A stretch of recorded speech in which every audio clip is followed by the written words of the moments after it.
네, 오늘 3부는 예고해드린 대로 이준석 개혁신당 대표와 함께하겠습니다. 어서 오세요. 네, 안녕하세요. 네, 오랜만에 인터뷰 모셨네요. 예, 그렇습니다. 오늘의 큰 주제가 야권 연대인데 예. 그냥 총론식 질문부터 드려보겠습니다. 연대 여지가 조금이라도 있습니까? 없습니까?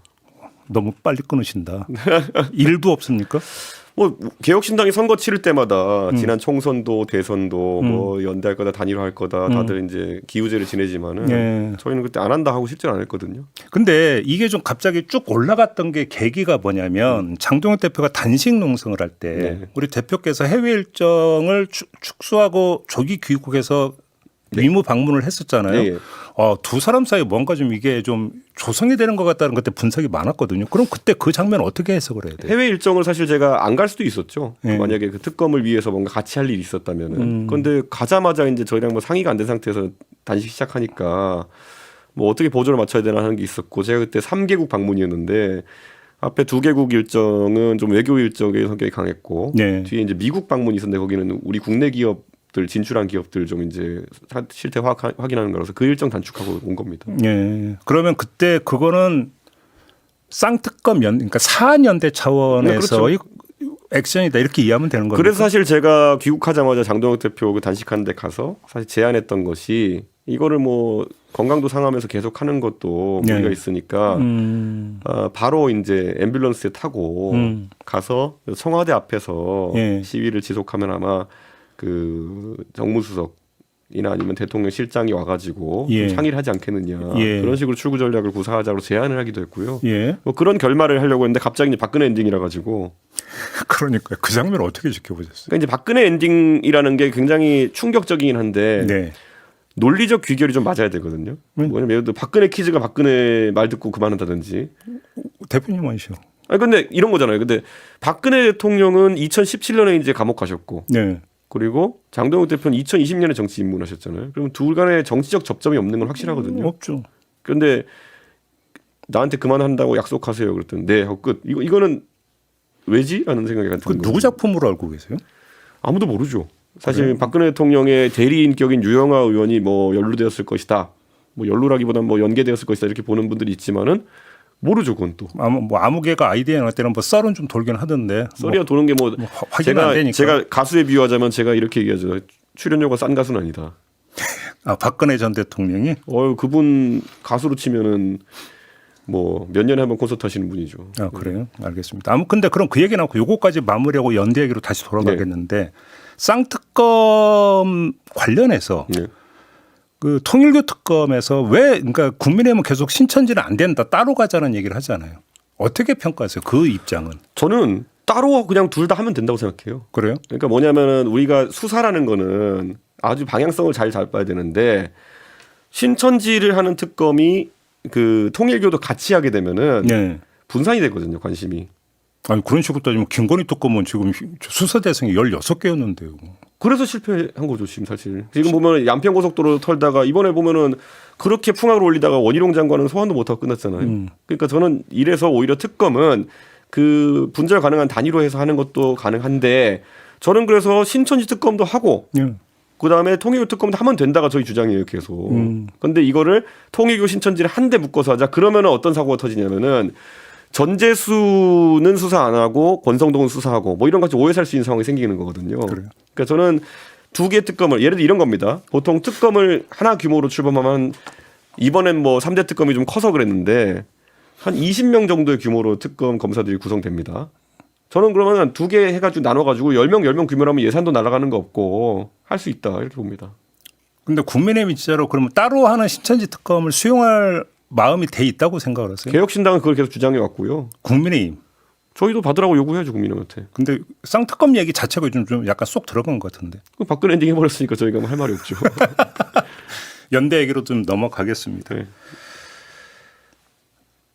어제 그 대안과 미래 초청 토론에 이제 발제자로 이제 가셨잖아요. 가서는 이제 그 유권자 지역 이야기를 좀 많이 하셨더라고요.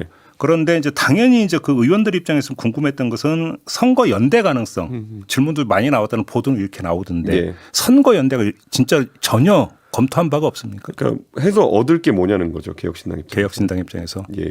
그러면 예를 들어서 윤 어게인하고 절연을 한다 그러면 그건 당연한 건데 왜 그거 당연한 게 왜 조건이 돼야 되는지도 모르겠고 그게 저희가 걔네들끼리 얘기하는 호사가들이 얘기하는 그런 선거 구도에 있어가지고 저희를 개입시키지 않고 자기들 얘기를 하면 됩니다. 네. 예. 자기들의 그 개혁 방향이라는 거는 우리랑 상관없이 하면 됩니다. 예. 우리랑 경쟁하는 거지 개혁으로는. 예. 그거를 굳이 우리랑 조건부로 엮이게 되면 우리만 피곤해집니다. 혹시 이 생각은 해보셨습니까? 개혁신당과의 연대 이야기가 이제 나왔던 배경에 혹시 쿠션용은 아니었는가라는 생각은 혹시 해보셨습니까? 무슨 얘기냐면 한동훈 제명 확정의 충격파를 줄이기 위한 그러니까 대안적 어떤 그 아이디어로 연대 얘기를 일부러 띄웠을 가능성은 어떻게 보십니까? 뭐 그럴 수는 있겠지만 저희는 정당 간의 어떤 선거 연대는 관심이 없었고 네. 특검법으로 한정해가지고 저희가 연대하겠다고 선언해 놓은 상태였기 때문에. 사안연대였고. 예, 예. 그래요. 예. 그러면 거꾸로 한동훈 전 대표와 손을 잡을 가능성은 없습니까? 아마 이준석이 옛날에 그 윤리위 이렇게 공격 당하고 있었을 때 지금 소위 친한계 스피커라고 하는 사람들이 제일 풍악을 울리던 사람들이에요. 아, 그랬나요? 예, 그 제가 가처분하러 나갔더니만은 거기 그 당시에 이제 갓 정치에 입문해서 신났던 김종혁 씨 이런 분들이 그 국민의힘 측 대리인으로 와 있었거든요. 아, 그랬나요? 예, 호기롭게 또 나가서 또 법원 앞에서 인터뷰도 해요. 예. 어떻게 당 대표가 당에 이렇게 이런 결정에 반대해서 가처분까지 할 수 있겠냐고. 예, 그러니까 저희가 일부러 그런 거를 뭐 파묘하진 않았지만 지금까지는 네. 예, 그런 맥락이 좀 있습니다. 그래요. 근데 김종혁도 전 최고위니까 갑자기 또 새끼로 빠지고 싶은 욕망이 드는데 네. 어제 한 언론이 네. 윤석열 전 대통령과 김종혁 전 최고위원 간의 인연이라고 해야 될까요? 스토리를 보도를 했잖아요. 뭐죠? 그거 보셨습니까? 못 보면 좀 관심이 없어가지고 그쪽. 그러니까 정진석 전 비서실장과 한 의원이 나눈 메시지 내용이 언론 보도를 탔는데 네. 김종혁 전 최고가 이렇게 반윤 그러니까 행보를 보이는 건 네. 윤석열 전 대통령에게서 버림받았던 내지 기용되지 않았다라는 살짝 감정 차원이다라는 메시지 내용이 공개가 됐는데 김종혁 전 최고는 사연이 그게 아니다. 오히려 한번 만났는데 했고 자신이 거부했다. 이런 식으로 또 이제 반박 해명을 했거든요. 혹시 관련해서 혹시 알고 계신 게 좀 있으십니까? 이준석 윤리위에서 내쫓으려고 할 때 좋아하셨던 걸 보면은 뭐 저는 윤석열 대통령한테 어떤 식으로 접근하려고 했을 것 같다는 제 추측입니다. 아, 그렇습니까? 근데 아무튼 근데 그거는 그러니까 사적 인연이고 네. 그럼에도 불구하고 우리 그 대표님이나 한동훈 전 대표나 당에 의해서 징계를 받았다는 동병상련의 공통점. 그다음에 윤 어게인하고는 선을 끊어야 된다라고 하는 어떤 지향점에 있어서는 공통되니까 그 연대의 조건은 되는 거 아니냐는 목소리가 있잖아요. 저는 이렇게 생각해요. 저는 이미 검찰 수사에서 저 무고죄 수사하고 이런 거에서 무혐의 받고 해가지고 잘못된 징계라는 게 입증되었고 국민의힘의 지도부에서 그때 김용태 비대위원장도 그렇고 한 2번 정도 제 징계는 잘못되었다고 선언을 한 상황이에요. 그것과 지금 한동훈 대표의 현재 상황에서 평소에는 뭐 어디 술자리 갔다만 이런 것만 보도돼도 뭐 고소하고 이렇게 하는 분이 아직까지 가처분을 걸었다든지 아니면은 재심을 요구했다는 얘기는 못 들었거든요. 그래서 저는 상당히 이례적이기 때문에 어떤 이유에서인지 좀 궁금하기도 하고요. 왜라고 분석하세요, 그거에 대해서? 모르죠. 갑자기 뭐 사람이 성격이 바뀔 수도 있고. 아니 뭐 다른 정치적 이유가 혹시 있다고 보세요? 그런 얘기도 안 하잖아요. 그러니까 우리가 여러 가지 해석만 이제 뭉게뭉게 나오는 건데 제가 뭐 해석에 보탤 건 아닌 것 같고 그리고 우리가 이제 광복할 때 보면요. 1945년 8월 15일 이후에 갑자기 민족주의자가 되는 사람도 있어요. 예. 그 전까지는 뭐 비행기 사는데 돈 갖다 주고 이렇게 하다가 8월 15일 그날이 오고 난 뒤부터 갑자기 민족주의자 되는 사람도 있어요. 그런 사람 많죠. 저는 윤석열 대통령이랑 나 기억하지만은 대선 때부터 입당할 때부터 이 사람이 잘못한 일 있으면 교정하려고 계속 애썼던 사람이고요. 지금 한동훈 대표는 그 정권의 황태자였잖아요. 쉽게 하면 족보가 다르다 이 말씀이시네요. 아니 그 다음에 이제 좀 세상이 바뀌니까 이제 나도 옛날에 마음속으로 독립했었어 이런 거 독립운동 했었어 이런 거잖아요. 그러니까 마음속으로 독립운동한 사람을 우리가 유공자로 만들지는 않잖아요. 광복을 계기로 태세 전환한 케이스와 그러니까 일제시합부터 독립운동과는 비교가 안 된다. 그거는 확연한 차이가 있습니다. 확연한 차이가 있다. 그리고 뭐 저는 그런데 다행히도 그 다음에라도 지금 정상적인 행보를 한다면 그건 평가받겠지만은 그렇다고 해가지고 뭐 동치시킬 것까지는 아니다. 그러면 이제 지금 각 당에 대한 질문을 좀 드리겠는데 장동혁 호의 국민의힘은 어떻게 될 거라고 보십니까? 지방선거에서. 제가 계속 황교안 대표랑 비교하게 되는데요. 네. 그 같은 선택을 하고 다른 결과가 나오길 기대하는 것은 좀 어렵다. 좀 풀어주신다면. 황교안 대표가 했던 일련의 선택들과 매우 비슷한 선택들을 하면서 다른 결과가 나오길 바라는 건 이상하죠. 그때도 탄핵 직후의 국면에서 유승민 전 의원 공천 문제 얘기하신 그렇죠. 거죠? 그런 것도 그렇고 어쨌든 노선 면에 있어가지고 예. 뭐 우경향을 강화시키는 그 선택을 했는데 어떤 결과가 나왔는지 너무 잘 알고 예. 그때 뭐 미래통합당이라는 당을 만들면서 결국 통합하면 이긴다라는 그 구시대의 담론을 가지고 선거에 나섰다가 본인과 그리고 당이 큰 선거에 참패를 당했죠. 통합이 구시대의 담론이라고 보세요? 그러니까 보수가 인구적인 구조에서 절대 우위를 갖고 있던 시절에는 거기다가 약간 호남 고립까지 해가지고 영남과 충청이 연대해가지고 호남을 고립시키면은 전국단위 선거를 질 수가 없다.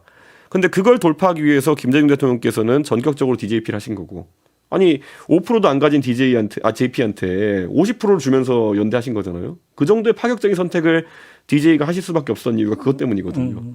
노무현 대통령께서는 그걸 돌파하기 위해 가지고 행정수도라는 큰 수를 던진 거잖아요. 그러면서 충청이 사실상 이제 그 호남 고립 연대에서 탈피했기 때문에 지금의 선거 구도가 형성된 것이고 그걸 넘어서 이제 인구 구조상으로도 보수 진영의 인구 구조가 이제 축소돼가는 구조이기 때문에 지금 다 끌어모은다고 이긴다 이건 아닐 거라 봅니다. 어제 이제 발제에서 2030이 중요하다 그 취지로 말씀하신 게 그건 거죠, 그러니까. 그 갈수록 2030, 40까지의 보수 내에서의 그 파이가 전통적 보수층과 이제 역전 현상이 일어날 거고. 근데 이 둘을 예전에 제가 세대포 이론 얘기할 때도 했지만은 전통적 보수층 같은 경우는 박정희주의에 대한 어떤 향수라든지 이런 것들이 강한 것이고 20대 30대 할 때는 불간섭주의와 자유에 대한 이런 담론에 대한 갈망이 큰 건데 이 둘을 사실 메시지로 묶어내는 게 굉장히 어렵습니다. 근데 이제 여기서 2030, 40에게 반공담론이나 이런 게 설 위치가 약한 게 예전엔 반공담론이 북한에 대한 위협에 따라서 생긴 거라면은 요즘은 그냥 사실 공산주의 체제 자체에 대한 조롱 비슷한 거예요. 그러니까 반공담론도 예전과 생각이 좀 다르고 그래서 이게 변화가 있어야 된다는 거죠. 그 한동훈 전 대표에게 출마를 그러니까 그 공개적으로 권유하신 바가 있지 않습니까? 제가 뭐 권유하는 것도 아니고 이런 방송에서 물어보면은 저라면 그렇게 하겠다. 근데 왜 그렇게 뭐 저라면이라고 했지만 왜 그러면 그렇게 해야 된다고 생각하세요? 사실 한동훈 전 대표가 저도 이제 선거를 출마하면서 여러 가지 경험을 쌓고 하지만 선거를 지휘하는 그런 위치나 나중에 중요한 역할을 하려고 그러면 내 선거를 한 번이야 뛰어보는 게 중요하거든요. 근데 의외로 지금 한동훈 전 대표가 그 경험이 다른 뭐 장관도 해보고 뭐 대표도 해보고 다른 경험들은 충분히 있겠지만은 그렇네요. 예. 그 경험이 선거는 한 아직까지 번도 없기 때문에 없었네. 예. 승패와 관련 없이 그거를 축적하는 건 좋은 거다. 예. 예. 뭐 지금 정치 지도자 중에 뭐 이재명 대통령도 선거 많이 치러보셨고 예전에 노무현 대통령 같은 분들 낙선하지만은 계속 선거 치르면서 그 경험이 쌓였기 때문에 정치를 또 하실 수 있던 거 아닙니까? 그때 서울시장 얘기하지 않았나요? 한동훈 전 대표에게? 예를 들어 무소속으로 지금 뭐 영남 돌파 이런 거 얘기하잖아요. 예. 저는 그게 무슨 정치적 의미가 있으며 그러니까 예를 들어 전술적으로만 본다 하더라도 예를 들어 한동훈 대표가 영남에 어디 나왔다 쳐봐요. 그러면은 국민의힘에서 한동훈 대표 싫어하는 사람들이 저기는 하다못해 어디 뭐 대구에 나갔는데 김부겸 총리가 차라리 되더라도 한동훈 떨어뜨리는 게 나아. 정사가 그렇게 작동할 거다? 그런 선택을 할 수 있는 곳이죠. 뭐 한석쯤이야. 아무리 대구나 경북이라 하더라도. 그럴 것이다. 그런데 서울시장은 그게 안 되고 지렛대가 됩니다. 근데 지금 이 말씀을 오세훈 시장이 좋아할까요? 근데 저는 사실 오세훈 시장 자주 뵈는데 그냥 어차피 안 나올 것 같은데 생각을 많이 하는 거죠, 다들. 한동훈 전 대표가? 그러니까 최적화된 선택은 그거지만은 안 할 것이 거의 90% 이상이다. 얘기 나오니까 또 오세훈 시장은 왜 최근 장동혁 대표 이렇게 각을 세워요? 어떻게 알고 계세요? 사실 며칠 전에 이제 그저께구나 뵀는데 네. 좀 화가 나신 건 있는 것 같아요. 그러니까 그 본인은 어쨌든 서울시장으로서 경쟁력이 있는 상태에서 시작했는데 갈수록 당의 어떤 그런 우경화 행보나 이런 것 때문에 손해 보는 점이 많다 판단하신 것 같아요. 그러다 공천 못 받으면 어떻게 해요? 그게 항상 그런 거거든요. 공천 받고 뭐 본선에 지나 안 받고 그냥 경선에서 떨어지나 똑같다? 사실 굉장히 그거는 기분 나쁜 딜레마인데. 근데 그건 지금 그 말씀 오세훈 시장이 되게 안 좋게 들을 얘기인 것 같아요. 오세훈 시장님은 그러니까 본선에서 이길 가능성을 조금이라도 높이기 위해서는 지금 할 말을 해야 된다는 생각하시는 것 같아요. 아, 그게 오히려 본선에 도움이 된다고 본다. 오세훈 시장이 선거에 대해서 뭐 여의도에 와보니까 호사가들이 무슨 뭐 오세훈 시장이 선거 던지려고 하는 거 아니야부터 시작해서 말이 많은데 제가 뵈는 오세훈 시장은 전혀 그런 느낌은 아니었습니다. 그래요? 진짜 이기는 거에 대한 고민의 일환으로 다 하는 것 같아요. 그래요. 네.